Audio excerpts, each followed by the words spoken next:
তখন শেখ হাসিনার একজন ব্যক্তিগত সহকারী নাম হলো মতিউর রহমান রেন্টু, ওনার একটা বই আছে আমার ফাঁসি চাই। এই বইয়ের 64-65 পাতার মধ্যে, এখনকার জানি না, সেই সময়কার আপনি নেটে সার্চ দিলেও পাবেন, বই ইদানিংকালে পাওয়া যায়। তার মধ্যে বলছেন যে ওই ঘটনা, ভারতের ঘটনা ঘটার সঙ্গে সঙ্গেই শেখ হাসিনা মতিউর রহমান রেন্টুকে ডেকেছে। তারা ডেকে নিয়ে সে বঙ্গবন্ধু লাইব্রেরিতে নিয়ে বলছে যে সারা দেশে হিন্দু মুসলিম রায়ট লাগিয়ে দাও। তো উনি বলছেন যে হিন্দুরা আমাদের ভোটার, আমরা আরও পাড়ায় মহল্লায় বলে রেখেছি যাতে হিন্দুদের পর কোনো হামলা নয়, আর আপনি বলছেন রায়ট লাগিয়ে দিতে।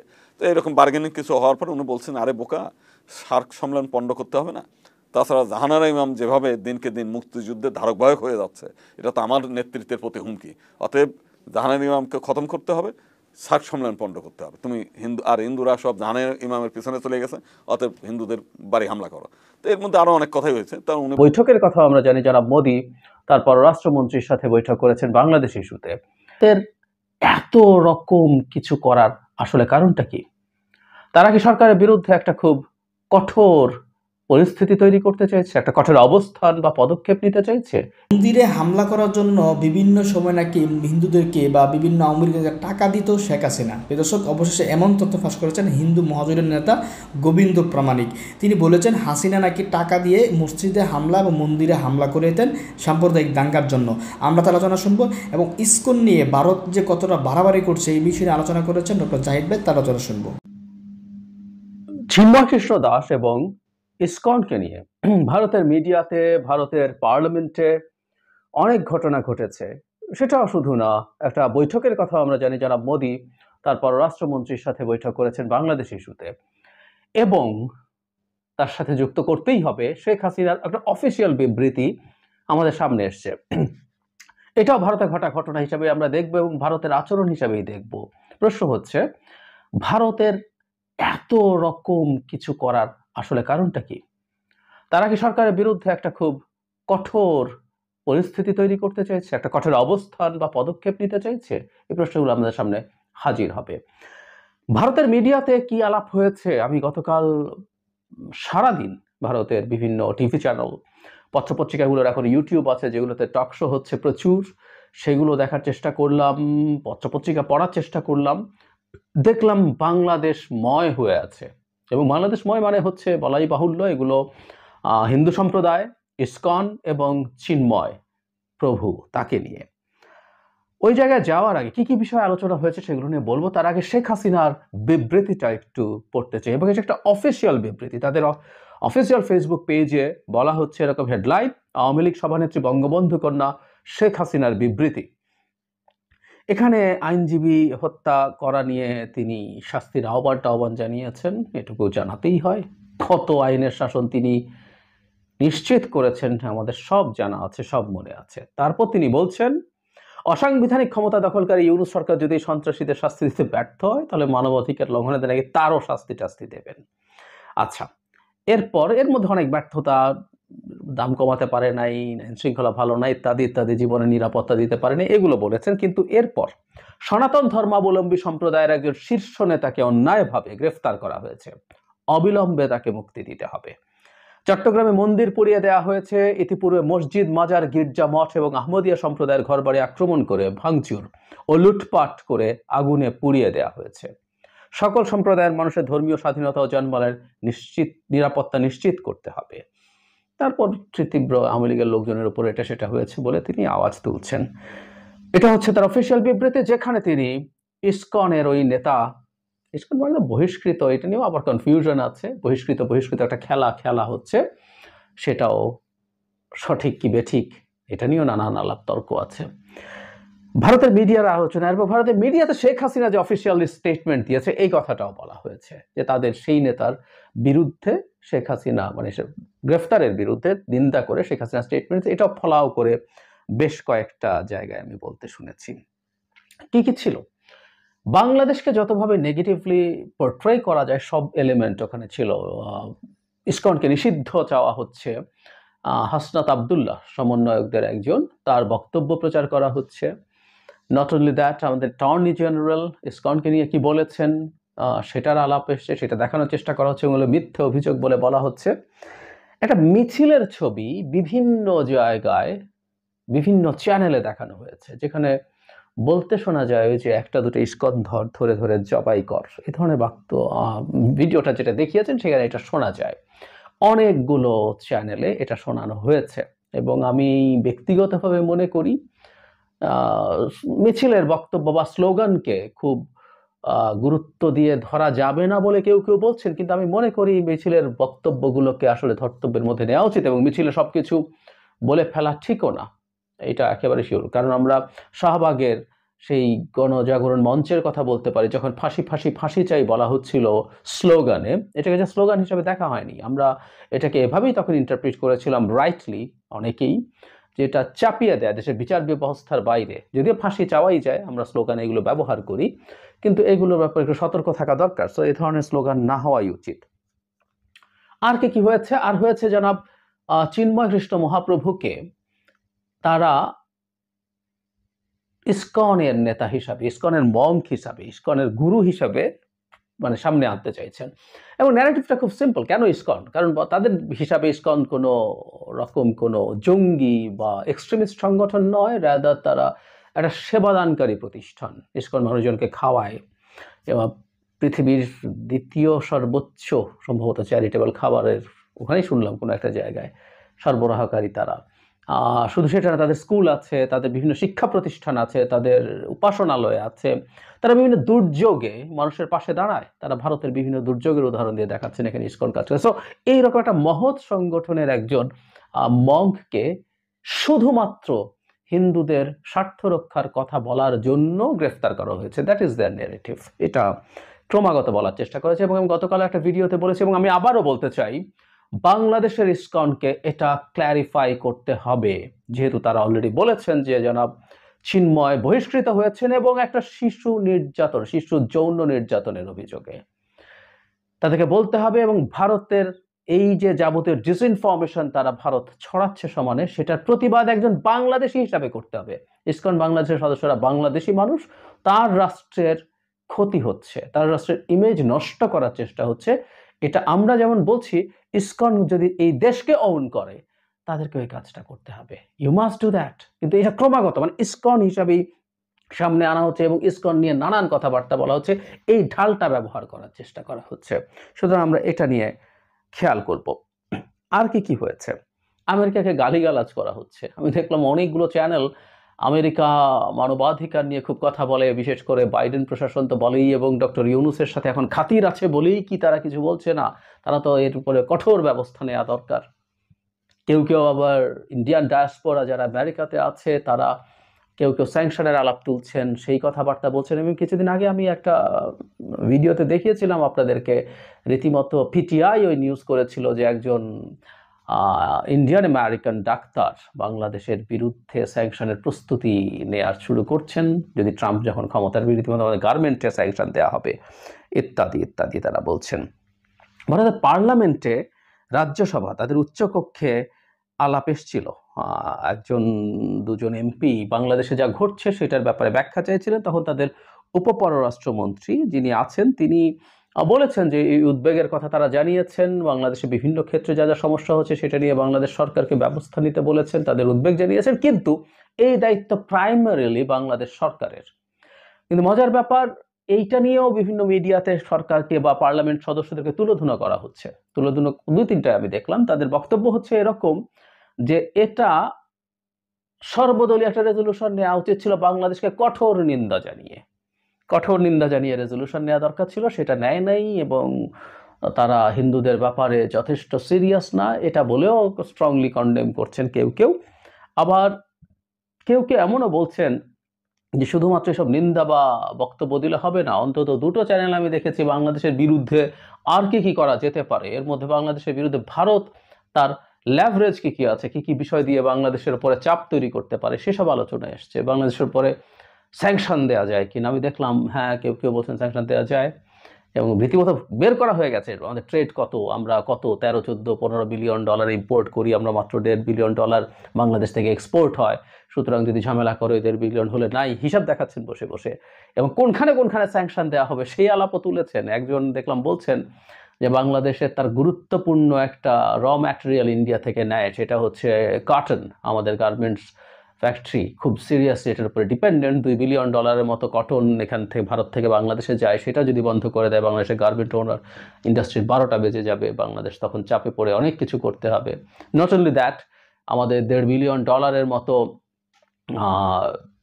পরিশোধিত পেট্রোলিয়াম পণ্য আমরা ভারত থেকে আনি, সেগুলো বন্ধ করে দেওয়ার কথা ভাবা যেতে পারে।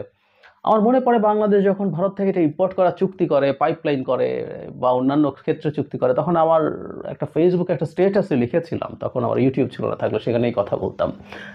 তো স্টেটাসে লিখেছিলাম এটা একটা খুব ভুল সিদ্ধান্ত হচ্ছে, বাজে সিদ্ধান্ত হচ্ছে, ভুল না, ওটা জেনে শুনেই করেছে, বাজে সিদ্ধান্ত হচ্ছে। কারণ ভারতের উপরে আমাদের পেট্রোলিয়াম টাইপের খুবই স্ট্র্যাটেজিক পণ্য নিয়ে খুব বড় ডিপেন্ডেন্স ভালো কিছু না। এমনকি আমাদের বিদ্যুতেও এই কাজটা অনেকটুকু হয়েছিল, আমাদের এই ব্যাপারে সতর্ক থাকা দরকার। যাই হোক, এই কথাবার্তাগুলো সমানে এসছে।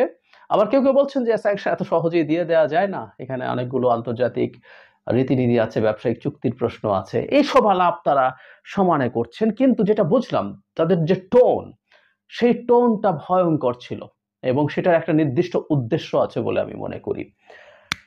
টকশোগুলোতে কোনোটাতে বাংলাদেশের কাউকে ডাকা হয়েছিল, 2-1 সাংবাদিককে, এবং তাদের 4-5 জনের মাঝখানে বাংলাদেশের একজন, এবং বাংলাদেশের যিনি থাকেন তাকে সাধারণত খুব বেশি কথা বলতে দেওয়া হচ্ছিল না। মানে আমার কাছে 71 টিভি মনে হচ্ছিল, ডাকা হচ্ছে কিন্তু কথা বলতে দেওয়া হচ্ছে না। অ্যাঙ্কার সহ সবাই, অ্যাঙ্কারও 71 টিভির অ্যাঙ্কারদের মতো, একেবারে প্রায় সব ক্ষেত্রে অলমোস্ট কোনো ডিফারেন্স নাই।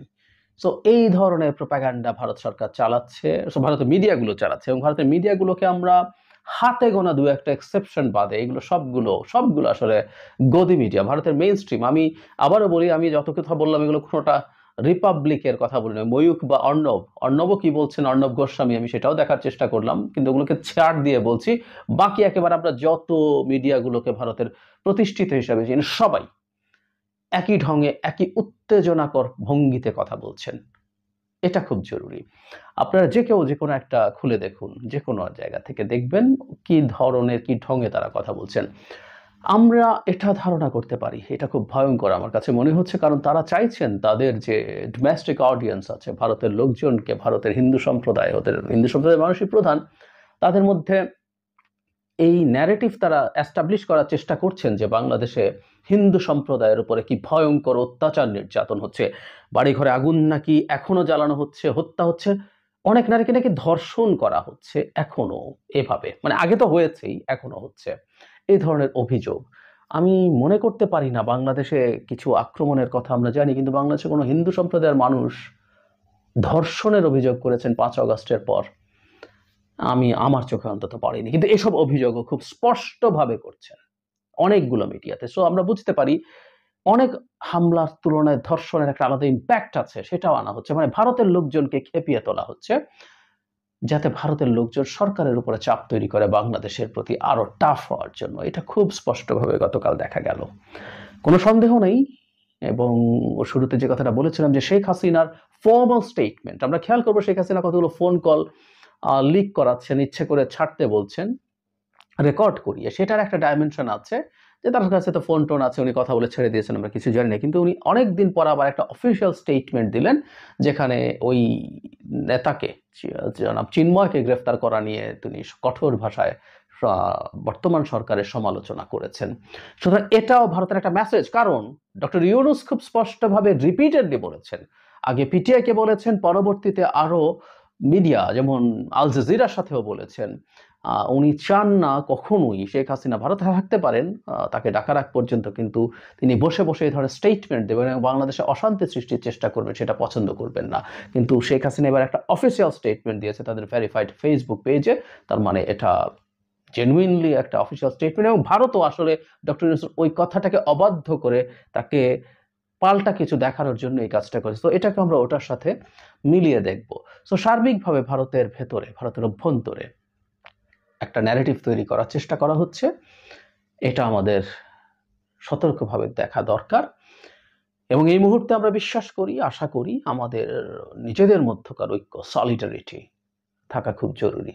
এর মধ্যেই বিএনপি সরকারের সাথে দেখা করেছে, জামায়াত দেখা করেছে, সবাই ঐক্যের কথা বলছে, এবং সরকারের দিক থেকেই আসলে এই চেষ্টাগুলো ক্রমাগত হয়ে যেতে হবে। এটা শুধুমাত্র এই সংকটের সময় না, যে কোনো সময় আমাদের একটা নির্বাচনের মাধ্যমে একটা ট্রু গণতান্ত্রিক সরকার প্রতিষ্ঠিত হওয়ার আগ পর্যন্ত সরকার এবং এই দেশের সব মানুষ, রাজনৈতিক দল, রাজনৈতিক শক্তি, ছাত্ররা সবাই মিলে একটা কম্বাইন্ড ঐক্যের জায়গা তৈরি করবেন, যাতে ভারত চেষ্টা করলে এ ধরনের ষড়যন্ত্র সহজে সফল না হয়। আমাদেরকে খুব অ্যালার্ট থাকতে হবে। আমরা কেউ পাত্তা দেই না। ভারতের তো গদি মিডিয়া, বললে কি আসে যায়, ও বললে কি আসে যায়, এত ছোট করে দেখার কিছু নাই। একটা জায়গায় যখন ক্রমাগত একই প্রোপাগান্ডা চলতে থাকে এবং ভারতের মিডিয়া, মানে গ্লোবাল যেসব মিডিয়া আছে, তারা যদি ভারতের মিডিয়া ফলো করে, তাদের কাছে এই পারসেপশন হওয়া খুব স্বাভাবিক। তার চাইতে জরুরি কথা, আগেই যেটা বলেছি এটা বলেই শেষ করব, যে তারা অভ্যন্তরীণভাবে যদি ভারতের তীব্র চাপ তৈরি হয়, রাজনৈতিক দলগুলো তো আছেই, বিজেপি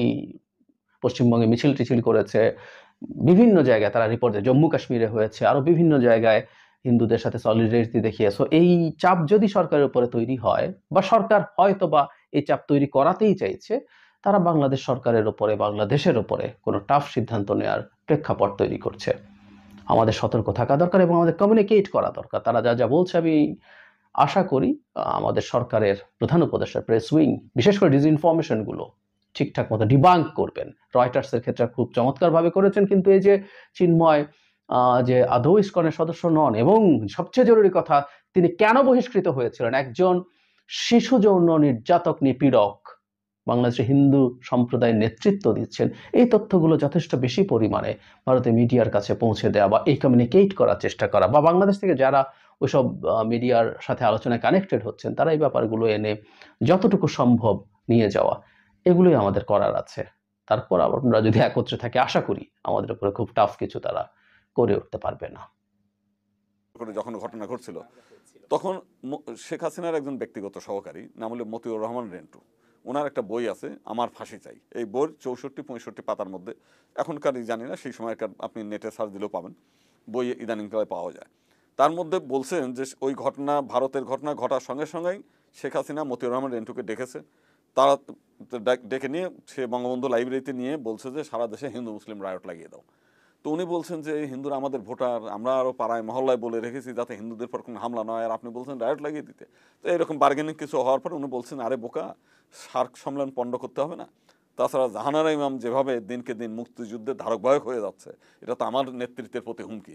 অতএব জাহানারা ইমামকে খতম করতে হবে, সার্ক সম্মেলন পণ্ড করতে হবে। তুমি হিন্দুরা সব জাহানারা ইমামের পিছনে চলে গেছে, অতএব হিন্দুদের বাড়ি হামলা করো। তো এর মধ্যে আরও অনেক কথাই হয়েছে। তা উনি বললেন যে আমি শেষ পর্যন্ত 5 লাখ টাকা নিয়ে ঢাকা বিশ্ববিদ্যালয়ের প্রথম শিববরী মন্দিরে গেলাম, ওখানে জনগণের উস্কানি দিয়ে, টোকাইদের উস্কানি দিয়ে আগুন ধরালাম। এরপরে গেলাম ঢাকেশ্বরী মন্দিরে, সেখানেও ওই যারা ওখানকার দুষ্ট চক্র আছে তাদেরকে ডেকে নিয়ে করকরে টাকার নোট দিয়ে তাদেরকে উস্কানি দিলাম। তারা যে ঢাকেশ্বরী মন্দিরে লুটপাট শুরু করলে, আগুন ধরিয়ে দিল। এরপর মানে রামকৃষ্ণ মিশন, তারপর হচ্ছে গৌরীয় মঠ সহ সারা ঢাকা শহর প্রত্যেকটি মন্দিরে তারা আগুন ধরায় দিল আর কি। এবং ঢাকার বাইরে যেগুলো, তো সেখানেও বলছে মুক্তিযোদ্ধা ট্রাস্টের মহাসচিব শেখ হাফিজুর রহমানের বাসার থেকে, টেলিফোন থেকে করা। তো এই যে বিষয়গুলো, তার মানে হচ্ছে শুধু এই ঘটনা না, আপনি যদি নাসিরনগরের ঘটনা, সেখানে আওয়ামী লীগ জড়িত, কুমিল্লার ঘটনায় বাহার জড়িত, প্রত্যেকটি ঘটনার সঙ্গে আমরা দেখেছি যে আওয়ামী লীগ এই ঘটনাগুলো ঘটায়, মাইনরিটিদের ঘাড়ে চেপে তাদের রক্তের উপর দিয়ে সে ক্ষমতায় থাকতে চায়। অতএব এই যে মানে তার যে পরাজয়, এই পরাজয়ও ঠিক একই কাজ সে করার জন্য উদ্যোগ নিয়েছিল। এবং এখন আমরা মনে করি, এখনও বিভিন্ন জায়গায় যে ঘটনাগুলো ঘটে, বিভিন্ন মন্দিরে টন্দিরে, এর পিছনে এই পরাজিত শক্তির একটা ইঙ্গিত আছে। মানে কি ইঙ্গিত শুধু না, তাদের উত্তেজনা আছে, বিভিন্ন জায়গায় আমরা কিছু খবরও পাই। তো সেই কারণে আজকে যদি জামাতে ইসলামের লোকজন, তারা জাহিদ আলোচনা শুনেছেন, শুনে বুঝতে পেরেছেন যে ইসকন নিয়ে আসলে বাড়াবাড়ি করছে। যেখানে ইসকন নিয়ে বাড়াবাড়ি করতে পারে, কিন্তু এই যে চিন্ময়কে গ্রেপ্তার করা হয়, যেহেতু ইসকনের কেউ না, তাকে নিয়ে কেন বাড়াবাড়ি করছে?